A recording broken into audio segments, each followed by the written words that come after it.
On Monday, July 7th, we will officially roll out the newest version of the Radiology Clerkship. This is complete with numerous revisions and some key additions. Among these changes are a series of adjustments that we've made to the reading room experience. The purposes of this video series are to guide faculty, fellows, and residents through some of these changes, to go through some of the overarching goals behind the changes, and to offer some recommendations regarding how these changes can be made on clinical services. This guide is divided into two short videos. Part 1, that's this video, is an overview of the structure of the new reading room experience.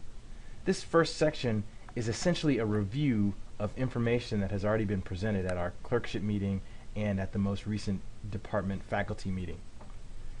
Part 2, which can be found in a separate video, will present some of the tools we have provided for the assessment and evaluation of our students, in addition to how we intend for these tools to be used. In response to student feedback and faculty suggestions, as well as in an effort to incorporate specific improvement strategies offered by the School of Medicine, we would like to immerse our students more completely in the reading room experience. This is in an effort to create a more engaging experience for the students, but to also enhance learning. We also hope to enhance learning and concept integration by allowing a more prolonged interaction with the real and actual practice of clinical radiology.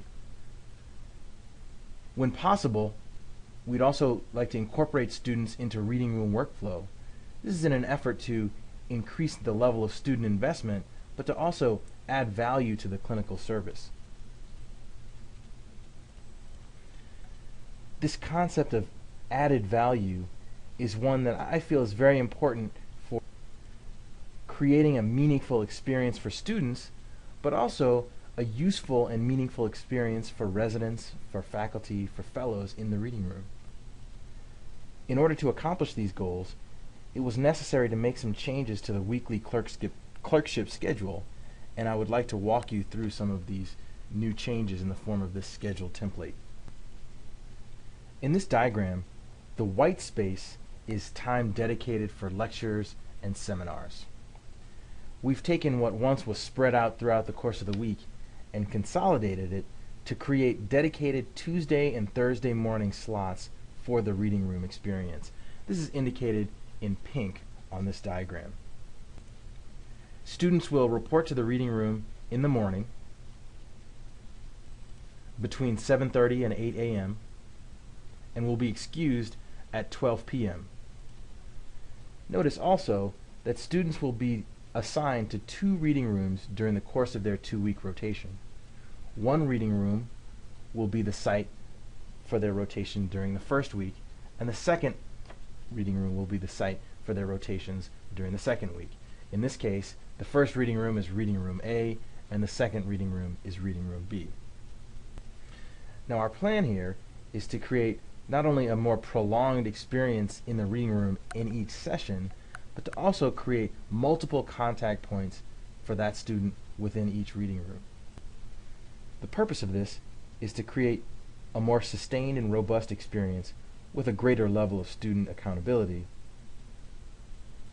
This also provides us an opportunity to observe and assess each student's abilities. This observation and assessment will be based on the student's ability to perform certain dedicated responsibilities. And I'd like to take an opportunity to discuss some of these responsibilities and what we hope these will be.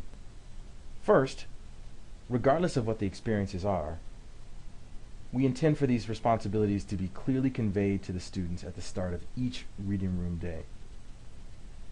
I understand that the actual responsibilities will likely vary widely depending on the reading room, the staff assigned to the reading room, and potentially also the day of that particular rotation. The responsibilities should be selected in order to optimize the opportunity to add value to the service and provide for new and meaningful learning opportunities. Here's some suggestions for what student reading room responsibilities could be. Again, this is not an exhaustive list, but a suggestion for some of the more generic responsibilities that could be useful for students. Answering phones, contacting referring providers or relaying imaging findings. This could be emergent or urgent or non-emergent findings. Looking up clinical histories for residents, fellows, and faculty. Previewing images from the work list, either with the resident or in isolation. Previewing sample cases from case files and PowerPoint presentations. Looking up pertinent articles. Going to the clinical floors, going to the clinics or to the emergency department to examine patients or obtain additional history.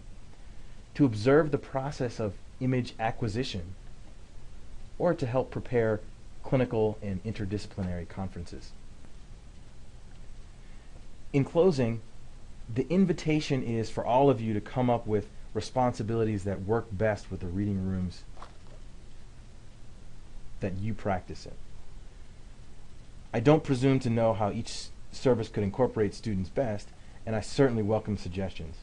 Specifically, if you come up with something that works well that's not on the list of suggestions that I've provided, please share it with me, as it could be potentially valuable for other services.